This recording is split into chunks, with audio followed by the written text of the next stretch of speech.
Improvement ಆಗಿದೆ. 100ಕ್ಕಿಂತ 100 ನಮ್ಮ ಮಗುವಿಗೆಲ್ಲ ಅಂದರೆ ಏನಂತ ಗೊತ್ತಿರಲಿಲ್ಲ ನಮ್ಮ ಪಾಪುಗೆ. ಆದರೆ ಇಷ್ಟು ಇಂಪ್ರೂವ್ಮೆಂಟ್ ಮಾಡಿದ್ದಾರೆ ಅಂದರೆ ಇವರಿಗೆಲ್ಲ ಎಷ್ಟು ಹೊಗಳಿದ್ರೂ ಕಡಿಮೆ.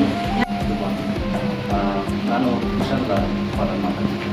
ಇಲ್ಲಿ ಮಕ್ಕಳಿಗೆ ಏನಾಗ್ತಂದರೆ ಆ್ಯಕ್ಟಿವಿಟೀಸ್ ತುಂಬ ಚೆನ್ನಾಗಿದೆ. ಮೇನ್ ಆ್ಯಕ್ಟಿವಿಟೀಸ್ ಅಂದರೆ ಜಾಸ್ತಿ ಅವರು ರನ್ನಿಂಗ್ ಬರೀ ಪುಸ್ತಕದೇ ಅಲ್ಲ, ಜಾಸ್ತಿ ಆ್ಯಕ್ಟಿವಿಟೀಸ್ ಮಾಡ್ತಾರೆ. ಮಕ್ಕಳು ರನ್ನಿಂಗ್ ತುಂಬ ಚೆನ್ನಾಗಿರುತ್ತೆ. ನಾವು ಕಂಪೇರ್ ಮಾಡಿದ್ರೆ ಬೇರೆ ಸ್ಕೂಲಲ್ಲಿ ಬರೀ ಯಾವುದೋ ಸ್ಕೂಲು ಟೀಚಿಂಗ್ ಅಂತ ಇದು ಮಾಡ್ತಿರ್ತಾರೆ. ಇಲ್ಲಿ ಹಂಗಲ್ಲ, ಆ್ಯಕ್ಟಿವಿಟೀಸ್ ತುಂಬ ಚೆನ್ನಾಗಿದೆ. ಟೀಚರ್ಸ್ ಎಲ್ಲ ತುಂಬ ಚೆನ್ನಾಗಿ ಸಪೋರ್ಟ್ ಮಾಡ್ತಾರೆ. ನಮಸ್ಕಾರ. ಪರವಾಗಿಲ್ಲ, ಈಗ ಚೆನ್ನಾಗೇ ಮಾಡ್ತಾರೆ. ಎಲ್ಲ ಪ್ರಾಕ್ಟೀಸು ಚೆನ್ನಾಗಿ ಮಾಡಿದ್ದಾರೆ. ಎಕ್ಸಾಮ್ಸ್ ಎಲ್ಲ ಚೆನ್ನಾಗಿ ಹೇಳ್ತಾರೆ. ಈಗ ABCD ಎಲ್ಲ ಪ್ರತಿಯೊಂದು A to Z ಬರೀತಾ ಇದ್ದಾರೆ.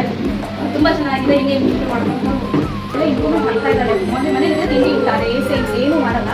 ಇವಾಗ ಬಂದುಬಿಟ್ಟು ಊಟನೂ ಮಾಡ್ತಿದ್ದಾರೆ. ಆಮೇಲೆ ಓವರ್ಸು ಅವಳೇ ಬರೀತಾ ಇದ್ದಾರೆ. ಎಲ್ಲನೂ ಅವಳೇ ಮಾಡ್ಕೊಂಡು ಹೋಗ್ತಾ ಇದ್ದಾರೆ. ಸೊ ಎಷ್ಟು ಒಳ್ಳೆ ಇಂಪ್ರೂವ್ಮೆಂಟ್ ಇದೆ ಅಂತ ಅನ್ಕೊಂಡಿದ್ದೀನಿ. ಅದೇ ಸ್ಕೂಲಿಗೆ ಬಂದಮೇಲೆ ರೈಸು ಸಹ ಊಟ ಮಾಡ್ತಿರ್ಲಿಲ್ಲ. ಇಲ್ಲಿ ಸ್ಕೂಲಿಗೆ ಬಂದು ರೈಸ್ ಎಲ್ಲ ಊಟ ಮಾಡ್ತಾನೆ. ಕರೆಕ್ಟಾಗಿ ನೀಟಾಗಿ ಎಲ್ಲ ಥರ ಫ್ರೂಟ್ಸು ಅದೊಂದು ನೋಡ್ರಿಗೆ ಎಲ್ಲ ಬರೆಯೋದೆಲ್ಲ ಬರಿತಾನೆ. ಅವರು ಟೀಚರ್ಸ್ ಹೇಳ್ಕೊಟ್ಟಿದ್ದು ಎಲ್ಲ ಮಾಡ್ತಾನೆ. ಊಟದ್ದು ಅವ್ರು ಭಾಳ ಪ್ರಾಬ್ಲಮ್. ಸ್ಕೂಲಿಗೆ ಬಂದಮೇಲೆ ಊಟನೂ ಮಾಡ್ತಾನೆ, ಬರೆಯೋದು ಬರೀತಾನೆ, ಹೇಳೋದು ಹೇಳ್ತಾನೆ. ಈಗ ಎಲ್ಲ ಕಲ್ತಿದ್ದಾನೆ. ಅದೊಂದು ಭಾಳ ಖುಷಿ. ಯಾಕೆ ನನ್ನ ಮಗನಿಗೆ ಹೇಳ್ಬೇಕು ಅಂದ್ರೆ ಅವ್ನಿಗೆ ನಿಜಕ್ಕೂ ಬರ್ತಾ ಇರಲಿಲ್ಲ. ಬೇರೆ ಲೈನ್ ಹಾಕೊಂಡ್ರು ಲೈನ್ ಆಗ್ತಾ ಇರಲಿಲ್ಲ. ಇನ್ನೊಂದು ಹೇಳ್ಕೊಟ್ರೆ ನಾನು ಯಾಕೆ ಕಲಿಬೇಕು, ನಾನು ಕಲಿಯಲ್ಲ, ನಾನು ಹೇಳಲ್ಲ, ನಾನು ಮಾಡಲ್ಲ ಅಷ್ಟೇ.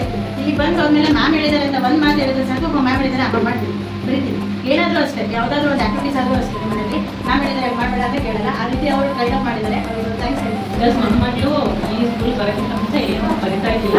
ನಾನು ಎಷ್ಟೊಂದು ಟ್ರೈ ಮಾಡಿದ್ದೀನಿ ನಮ್ಮ ವೀಕಿಂದ, ಬಟ್ ಅವ್ರು ಏನು ಬರ್ತಿಲ್ಲ.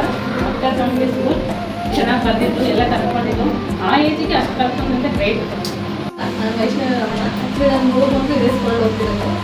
ಸರ್ ನನ್ನ 3 ಮಕ್ಕಳು ನನ್ನ 7th ಇರಿಸ್ಕೊಂಡು ನಾನೆಲ್ಲ ಹಾಕಲ್ಲ. ನಾನು ಎಷ್ಟು ಜನ ಯಾರಿಗಾದ್ರೂ ಅಡ್ವೈಸ್ ಮಾಡ್ತೀನಿ, ಬೇರೆ ಕಡೆ ಫೀಸ್ ಜಾಸ್ತಿ ಕೇಳ್ತಾರೆ.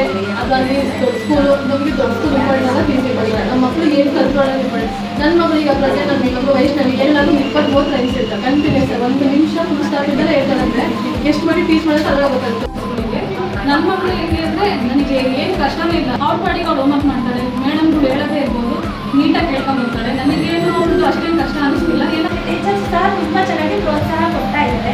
ಇದೇ ಥರ ಪ್ರೋತ್ಸಾಹ ಕೊಡಲಿ, ಎಲ್ಲ ಮಕ್ಕಳಿಗೂ ಇದೇ ಥರ ವಿದ್ಯಾಭ್ಯಾಸ ಸಿಗಲಿ ಅಂತ ಅಂದ್ಕೊಂಡಿದ್ದೀನಿ. Thank you. Thank you. ಚೆನ್ನಾಗಿ ಹೇಳ್ಕೊಡ್ತಾರೆ. ನಮ್ಮ ಮೃದು ತುಂಬ ಸೈಲೆಂಟ್ ಇದ್ದ. ಈಗ ಒಂದು ಸ್ವಲ್ಪ ಎಲ್ಲ ತಿದ್ದಿ ತೀಡಿ ಎಲ್ಲ ಕಲಿಸಿದ್ದೀರ ಚೆನ್ನಾಗಿ. ಕಾರ್ಮಿಕರ ಎಜುಕೇಷನ್ ಎಲ್ಲ ಚೆನ್ನಾಗಿದೆ. ಟೀಚರ್ಸ್ ಒಳ್ಳೆ ಚೆನ್ನಾಗಿ ಪಾಠ ಮಾಡ್ತಾರೆ. ಇನ್ನೂ ಚೆನ್ನಾಗಿ ಓದಿ ಅನ್ನೋದು ನನ್ನ ಆಸೆ. ಚೆನ್ನಾಗಿ ಒಳ್ಳೆ ಮಾರ್ಕ್ಸ್ ತೆಗೆದಿದ್ದಾರೆ. ಸ್ಕೂಲ್ಗೆ ಫಸ್ಟ್ ಬಂದರೆ ನಮಗೆ ತುಂಬ ಓದಿಸೋದಿದೆ, ತುಂಬ ಖುಷಿ ಆಗುತ್ತೆ. ಇನ್ನೂ ಜನ ಕೇಳ್ತೀವಿ ಓದಿಸ್ತೀವಿ. Thank you. Thank you. ನನ್ನ ಮಕ್ಕಳು ಚೆನ್ನಾಗಿ ಓದ್ತಾ ಇದ್ದಾನೆ. LKG ಇಂದ ಹಾಕ್ತಿದ್ದೀನಿ. ಚೆನ್ನಾಗಿ ಇಂಪ್ರೂವ್ಮೆಂಟ್ ಆಗಿದೆ. ನನಗೆ ಇಷ್ಟ ಆಯಿತು.